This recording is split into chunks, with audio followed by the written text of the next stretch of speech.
I'm going to be going over just kind of my thought processes. I think I've been selling on Whatnot for now pretty much 10 months straight consistently. Or actually, sorry, I'm doing math completely wrong. It would be around 8 months straight. So 8 months of selling on Whatnot. Just kind of go over my my thoughts and my mindset and all that. Kind of just doing a different version of the last video, but you know, primarily focusing on the main revenue and focus of my sports card journey at the current moment. Technically, I just, by saying Whatnot, and throughout the video, I'm just meaning live selling platforms.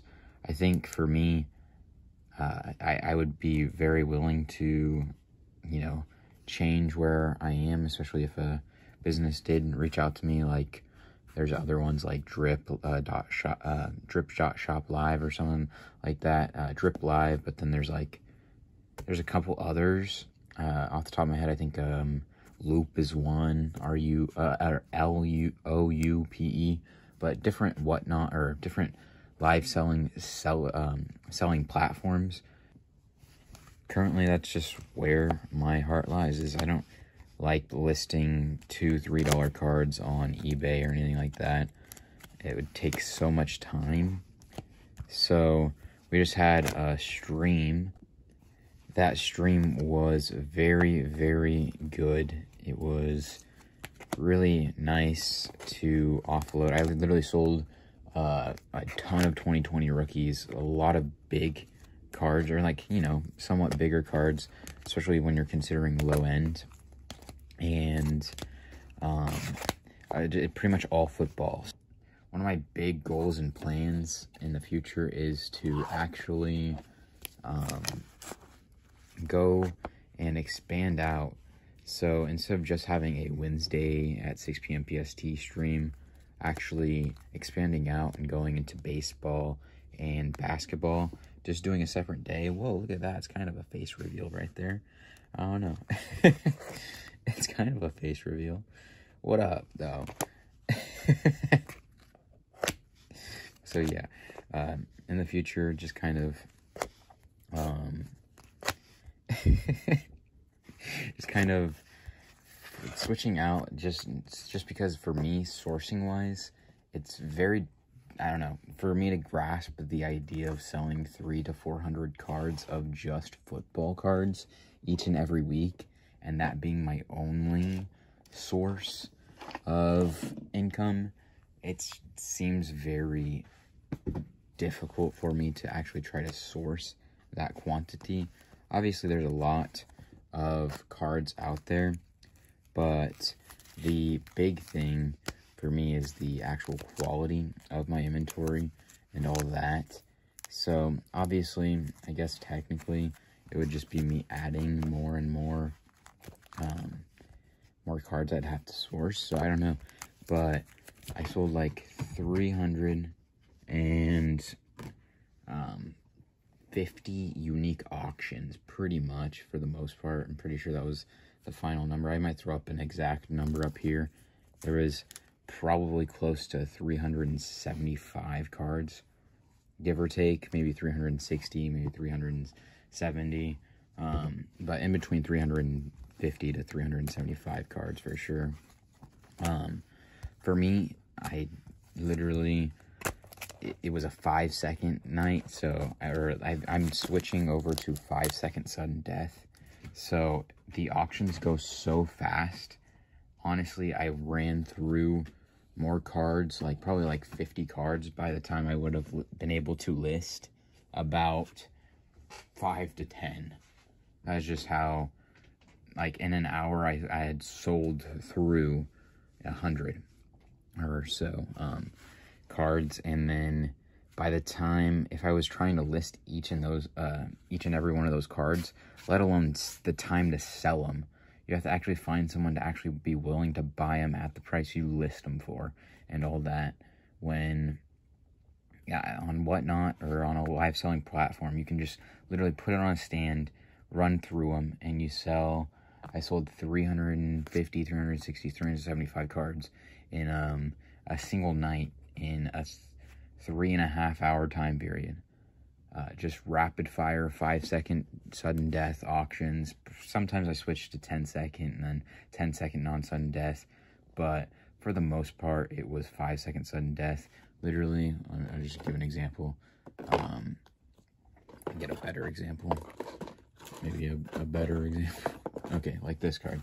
Chuba Hubbard. This is a green velocity optic rated rookie, right? You just put it on a stand, you hit run auction, and 5-second sudden death happens. You get it, and you just sticker it. And by the time I would have, found the listing to actually easily list it, I've sold this card to somebody. If no one wants it, that's okay. You just keep it in your box, set it aside. Maybe try to rerun it later on in the stream too, if you do end up running out of inventory. Sometimes I do that in the stream, and then it sells for $2, $3, $4, $5, $6, depending on the card. And earlier, you try to sell it, and you couldn't even get $1 for it. Or you could always just wait until the next stream you do, and then try again. Sometimes, if you only have, let's say you only have a Jamar Chase Elite Series optic insert rookie, and you're just trying to sell that, like 5-second sudden death. You start it over for a minute. I wouldn't stay in there, in that stream. So just, if no one wants that card, just set it aside and move on. And then, maybe if you have the adequate inventory properly sourced, wait until he has a big game. And then maybe you can get $3, $4, $5, $6. And I will say this, how I'm able to have grown so much, a big portion of my success is from the first class mail letter program shipping method that they introduced this year recently. That's what made me jump into Whatnot, like literally dive into it.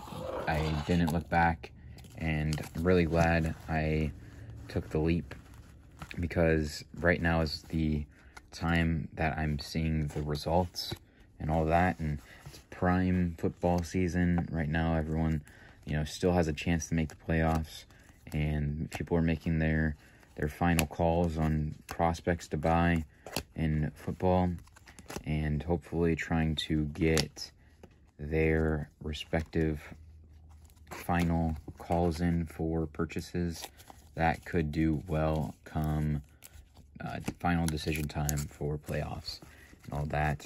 But I sold 350 about auctions, and that was a total of $1,311 in just in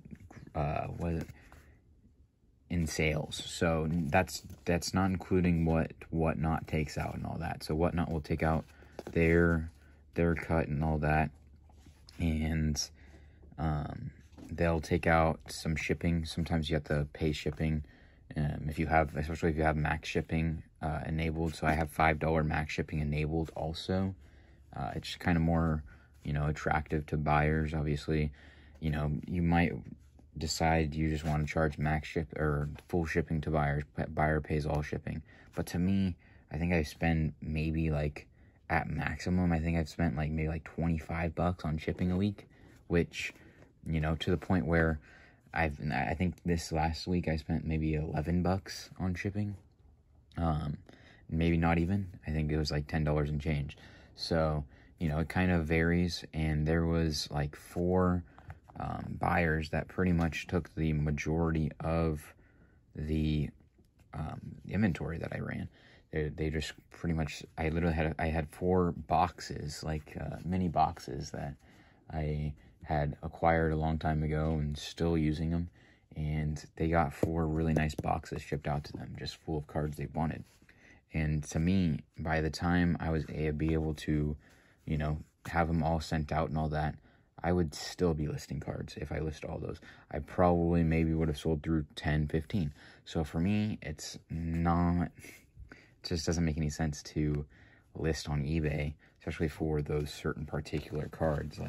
even ones I'm showing you right now, depending on when the time is. Like, in the future, maybe these Ant-Man rookies, random ones, would actually be worth the time to list it on eBay. Like, if you get 20, 30, 50, 40, but, you know, depending on the card, obviously, and all that, and just giving examples. But after fees for that Whatnot show, the $1,311 of sales, I got paid out $1,040 and some change.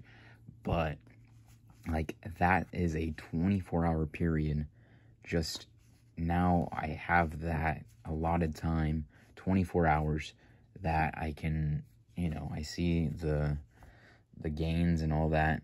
It's kind of crazy to me to think about, and that's, you know, that's kind of what you work towards on Whatnot, is being able to do those streams and being able to see those kind of numbers, and, you know, actually taking pride in what you do and all that. Obviously, you know, you're not going to see that right away. It took me 8 months to get to that point, and niching down to just football inventory. I mean, like, I still buy basketball and all that. Technically, that is what, in the future, what I am wanting to do is having, like, a Monday basketball stream, and then maybe, like, a Friday baseball stream once every 2 weeks for baseball, but maybe basketball each and every week. Maybe in the future, baseball every single Friday. But to do that, I've realized, is the 3-day card shows are very difficult to schedule any Whatnot show on a Friday, a Saturday, and a Sunday. It's like the 3 days you might not want to, per se, depending on your circumstance and all that, just because of the actual, you know, people that have things going on in their life, right? Sundays, people typically reserve for family. People typically, you know, some people go to church. There's football, especially during football season. There's Saturdays, there's college football. There's card shows. There's a whole bunch of different things, right? It's their weekend in most cases. So it doesn't make much sense for me at the current mindset and mind frame, and, you know, without actually testing the waters. In the future, I will, I'm sure, of doing a show on potentially Saturday, Sunday, and Friday would be another day. But when you're considering, it does take me a full 24 hours to actually, you know, actually be able to get every card sold, get every card ready. Technically, it takes me longer than that. But when you're considering, you know, all the time and other things that go into it, it's definitely difficult to actually schedule a show daily and all that, especially when you have one person that's doing all of the things like shipping, sourcing, everything, right? I'm taking out top loaders now, so like this top loader I would have changed out. Like, you can kind of tell, like, when you're showing it off, like, I don't know, that's just not something for me. That's just not, it doesn't make much sense. Also, it's a Noble Mayor. He actually had a pretty good year. Cool cards there.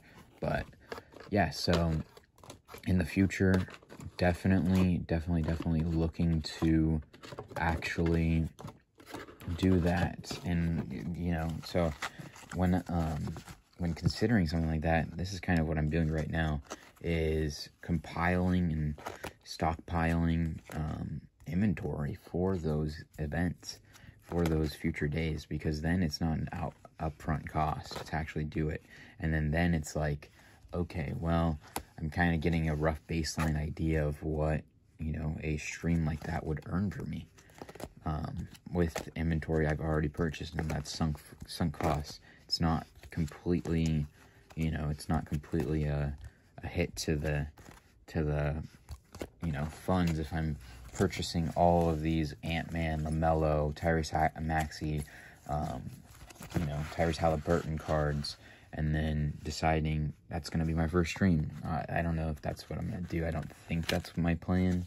It certainly could be, but I think my current plan is to sell these off before the season starts here in like a month, potentially waiting.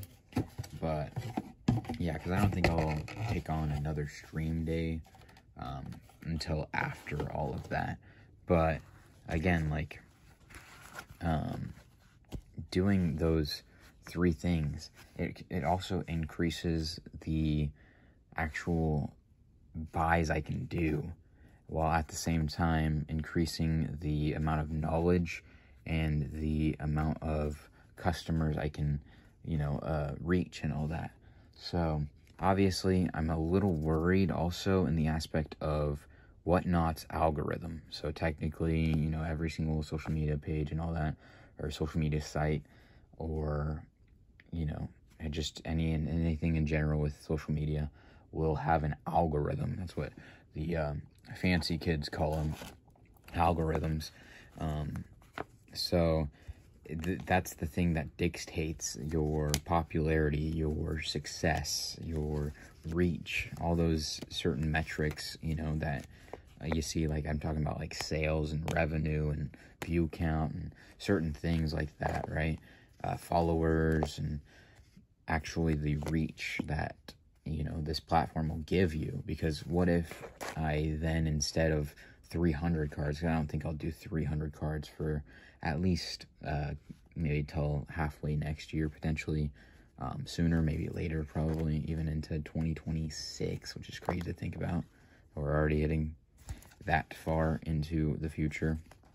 But in 2026, maybe I do run 300 cards of basketball and baseball, and then doing the Monday and Friday thing, right? And then just having a full work week, and then having the Saturday, Sunday to source stuff. So, certain aspects like that, you can just figure out certain ways to, maximize your time. For me, it would be, for having basketball and baseball also, I wouldn't be so worried about what the basketball and baseball cards run for.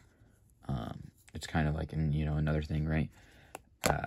Because I'm not so attached to them. I just really love football. For me, that's my favorite sport.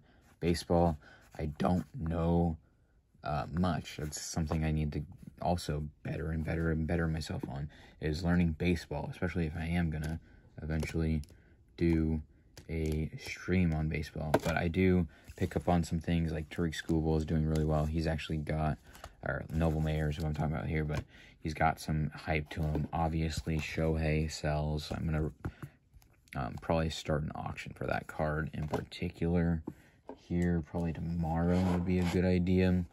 Or also, another thing, I'm going to get to that in a little bit, but, expanding and expanding. So, I think, for me right now, the focus is for football, right? I'm not going to completely start to prepare, but I am slowly going to prepare more and more, and more. But for me, like, also, I have a whole bunch of stuff, basketball-wise, and technically some baseball stuff I could sell off. But, I have more basketball than I do baseball. Technically, I have some baseball stuff, but definitely not the best stuff for baseball. But there's some really cool basketball stuff I have. So it's a nice little start, and I do know basketball a lot more than I do know baseball. So for me, the baseball is going to be the hard thing to learn and to actually, get into. But, in the future, an employee, I don't know if I'll ever actually get one, or what the game plan is there, what I'm actually going to do, but that would absolutely help. Obviously, I'm pretty far away from actually considering ever getting an employee, or, expanding to that point. But because for me, I could just put a card on a stand, toss it to the side, have them just automatically have the you know, post-it note ready, and then put it in their little 2-row box, getting ready to ship. And, you know, maybe then we can triple and quadruple the output and input that we put into this thing, you know. So definitely down the line, I don't know when that'll actually happen, if ever. I'm sure sometime eventually it will make sense, but definitely no time anytime soon. I mean, who knows, might change that. But all these cards, I'm kind of doing like a certain thing. Like, I'm trying to get ready for the Whatnot show that I'm doing next week, because we had such a good one that well, my plan was to sell all throughout, but I want to make sure that I have good inventory also. So this the football I showed you guys was, you know, some of this was my current idea for inventory. One of the big things I want to do is check out a card shop that I'm hoping is very nice for the game plan for the next year or so. That would be also another thing. So my goals for 2025 would probably start off with moving. Me and my mom really need to move. I think another thing might be to, I don't know, I'm really liking doing these type of videos, just talking. You guys seem to like them a lot. They're really easy on me also. I have this Sierra Nevada sticker because they helped me out a lot during the card show. Oh, also, someone left a comment on the last video where I was going over my thoughts on after running the card show and going into Q4. They thought that I meant I didn't sell a lot of stuff. No, I meant I didn't sell a lot of the value bin, the 50-cent and 25-cent, and like there was more and more of the dollar bin, and then obviously less and less of the $2 and up bin, just because there was a lot less $2 and up bin. But I mean, I earned like, let me think real quick, I think maybe like 140 or so, give or take. I mean, 50, 45, it's 95 there. This is all from dollar bins also, just the dollar bins. 50, I think, I mean, at least 95 bucks. That's 2/3 of the table cost just in the dollar bin. But I think what kind of like that's still, you know, okay. It's just for me personally, because that's where I go through and I'll take if there's good cards and good selection in there, I will literally fill up, you know, I'll take the entire box if the number makes sense to me at the end of it.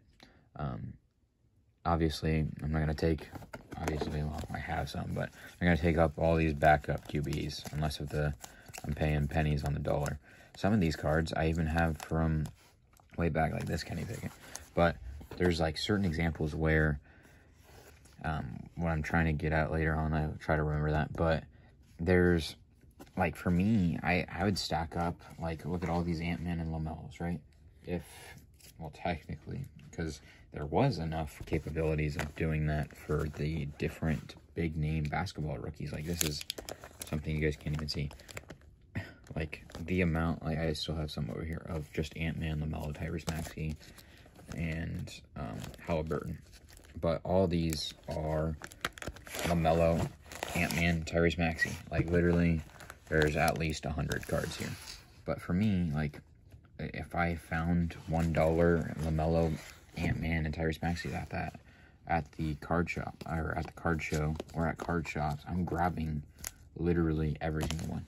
If, like, I'm not trying to spend, a whole bunch at once because I don't have the biggest basketball audience, but, you know, like, it would be in reason, right? If someone offered me, or if I picked out like 40 to 50 cards, and then, you know, they were all dollar cards, and then the final number is like, you know, 30 bucks or something like that, right? Like, something that makes sense to me. I'm just like, yeah, that's fine. Like, 30 bucks isn't like gonna, you know, kill my bankroll, absolutely. But, you know, obviously doing that, you know, 10, 15, 20, 30, 40 times, it'll add up, and, you know, slowly, for sure. But over time, I kind of just throw these in deals even. But the whole point is, like, when I was planning and prepping and, you know, considering what would sell beforehand, I thought the value bins were going to be where I made most of my money. I didn't think that the showcase and the $2 and up were going to be where I made the majority of my money. I thought that at worst case scenario, someone, you know, I equate of, you know, 400 to 500 sales in my dollar bins and my 50-cent and 25-cent bin, and then the Disney and WWE, and then, you know, like just random sales, right? That was like my hope was just 600, or that was kind of my hope, was $600 after what I spent was my hope. And I exceeded my expectations. Obviously, I kind of made the last, you know, video, and I didn't really say anything about, you know, the total numbers and all that. But I was mainly just talking about the value bins, because for me, when I find good value bins, I'm clearing them out. And that's what I thought I did, was make, you know, there's some stuff that, you know, was more not as, you know, like drooling, definitely. But there was, you know, stuff that I thought I didn't know. Like, there's like baseball first Bowman papers, right? There's probably a good, you know, couple prospects in there worth actually picking up at 25 cents a piece. So I just threw them in there, 25 cents a piece, for the hitters.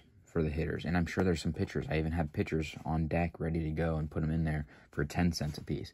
I'm sure there's some. There has to be at least, you know, a handful that's worth 10 cents to stash away. You know, grab 10 out and spend $1. You know what I mean? Like, that was my thought process. Was I thought those would just, you know, fly off the shelf, but there was barely anybody looking at those. It wasn't anything to do with the actual outcome of the show for me.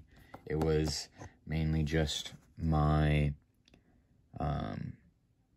my thoughts and my game plan and my preconceived notion of value bins being where it was at, instead of the showcases and the $2 and up stuff, and people not even wanting to look through the value bins.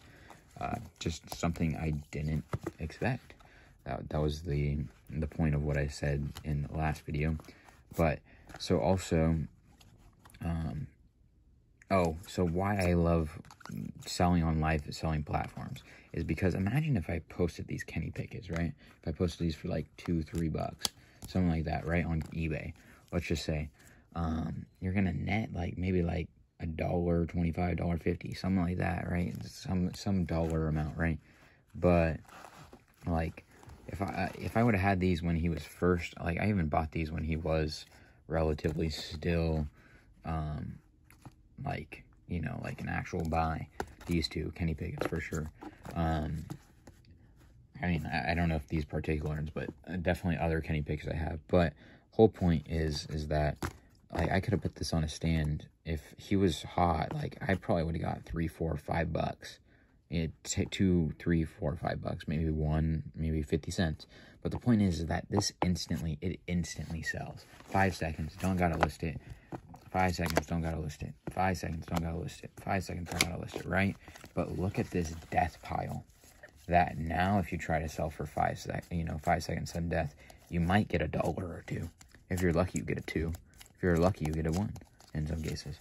But this entire death pile, especially this one, that was probably like 10, 15, 20, you know, depending, especially during the time. Especially this one too, like, right, that's another 5, 8, $10 right there, especially during the time. But the point is I know I bought some of these cards where, you know, I spent, you know, a couple bucks and I still have them. For me, I can churn and burn inventory. I have a ton of stuff to churn and burn. Still. Point being is that I kind of know the right time and wrong times to sell also. It's kind of just a, you know, a whole process you learn while the times are. Obviously, especially looking at this death pile, any QBs, I'm pretty much gonna grab them and run them. Especially like even like looking at Hendon Hooker, right? Technically, he's still a buy in some cases, right? But Jared Goff's kind of, solidifying his thing again. I don't understand why people were thinking he would lose his job. I don't know. That was some people. But whole point is, like imagine this stack, selling it on Whatnot during their peaks. Like, that would be, I'm just guessing. Let's just guess. Technically Clayton too. But obviously, let's just say all of them are Kenny Pickett, Zach Wilson, Desmond Ridder, Mac Jones. The big, like, Trey Lance even. Like, if those were all the people, and you had something like this, that's like $40 probably. Maybe 30, maybe 20. But right now, this is like, you might be lucky to get like 10. Maybe you get lucky to get 5. You might be lucky to get 15. Something like that, right? My game plan with these type of cards is just lotting them together and selling them all at once. Might do it on Whatnot. Might sell it through Ryan's Cards LLC Discord. Could be a good idea. Might be like, might just compile a whole mini box of just QB prospect cards, QB cards that are, that could pan out, and then just auctioning them off on Whatnot. Could be a good idea. But that's kind of my game plan there, was selling those off. And yeah, so for me, I think doing more and more, slowly and slowly, because I had a couple like $17 sales. I think they had a pair at least, or 2 or 3 even. I know I sold a booklet RPA for 17. I know I sold another one for 17. But to me, like, I think, it was a case hit SSP, the crunch time Don Russ. The last comp was like $11. Now I'm getting above comps on stuff because, it's just kind of the name of the game, right? I didn't check it over for grading, so for me, my streams, I kind of give that extra value added also to my customers. Is they're not gonna get a card that's only mangled ever. I'm not gonna ever check through every single card for grading, which is not something I think I'm gonna ever do. Obviously, maybe I'll check through, I'm guessing, 2% to 5%. That might be the max. That may be where I max out is. And even then, probably just depending on, like, even the cards I'm looking at right now, it would be really difficult for me to look through 2 to 5%. It would, I'd have to, I'm even talking like 1% probably max ever. So the other 99% is always going to be stuff that has a chance to get graded, or, a chance to then increase in value, which is kind of where someone like me and sourcing out for Whatnot and all that, you're kind of, you're really testing your skills and all that. Like, you don't want to be buying, like, certain things, right? Like, obviously, if you know Leighton Vander Esch, right? But you don't want to be buying certain things like, I'm trying to think of an example. Well, technically, Kenny Pickett's, Trey Lance's, all that. Technically, those can go up. So, if you can get them for 25, cents a pop, why not, right? I mean, you can get them for 25 cents a pop. You can sell them for 57 cents. Top loader costs you 7 cents. Maybe some shit. So, you're making 20 cents per. Do that. Do that 100 times. You're making $20. I mean, it's a lot of work to make $20, but, just giving examples. But yeah, so stuff that can age well is or stuff that can age well and stuff that people just would enjoy is kind of where Whatnot is, at. It's kind of just, you gotta know, if you look at a card and you're like, oh, that's pretty cool. Like, an example, Yao Ming, Hulkings, Optic Don Russ, old school Optic Don Russ, 2017-2018 insert. It's a pretty cool card. Especially when considering low end, right? Someone gets that for $1 or $2. Even someone might pay $4 or $5 for it, depending on the stream and all that. It's also an instantaneous thing. So next day, I'll have things shipped out. That's also another thing is, if you take on and, bite off too much to chew, eventually I might not be able to offer next day shipping, which is getting the cards out before the end of the next business day, ready for the customer, right? So it'll ship out to them, not the actual time it'll arrive, just saying. But so yeah, it's kind of my whole bunch of thoughts compiled. I don't know, I really love making these videos. For me, I don't know, it's kind of having, I was thinking earlier, it's kind of like a podcast. Honestly, I kind of saw, I'm going to say this, if you're watching this still, please comment down below if you've seen this, but Jeff Wilson's podcast, I don't know, if you Jeff Wilson's watching this, or anyone who knows Jeff Wilson, hey, if you're taking notes, and watching my videos, and, you know, just kind of going off of the vibe of this channel, let me know, because I was getting major my video vibes from their podcast about their revenue, or whatever the next steps for 2025 were, whatever that podcast. I might put a screenshot up. It's like literally, I don't know, it was one that was just like, man, have they been watching my stuff? Did they take some notes? You know, like I was just getting major me vibes from it. But that's all I got for now. One thing, last thing, and we're gonna head out here. I might start doing, like, sending stuff off to consignment. This could be a potential consignment piece. It's just, I gotta learn how to do that, and I don't got a printer, so probably me a future task thing. But that'd be really fun, I think. I know a whole bunch of people that do that. Actually, well, I know Matt's Card Shop. Okay, I'm gonna try to. Hopefully, I get to editing this far. But Matt's Card Shop, he's an Australian-based content creator for sports cards, and he sends stuff like this. Like, well, technically, maybe not the perfect example, but Shohei Ohtani. You know, if he thought he couldn't get what he could if he sent it overseas, over to us, and ran on DC Sports is one. Was the platform he uses. Most times I see him doing videos on it, but he'll send it to them and they'll just run it on eBay. Well, technically I think you might have to do extra stuff, but you know, like stuff like that, you have a lot more people, a lot more eyes on cards like that, so it could be fun to, you know, potentially look at doing video ideas on that. That's kind of one of my thought processes earlier, is that would be something that could be a very nice thing to send off to DC Sports. But so yeah, I'm gonna end up calling it here, and I appreciate very much for watching, and I hope you have a good one. I appreciate very much so. Take it easy. See you in the next one.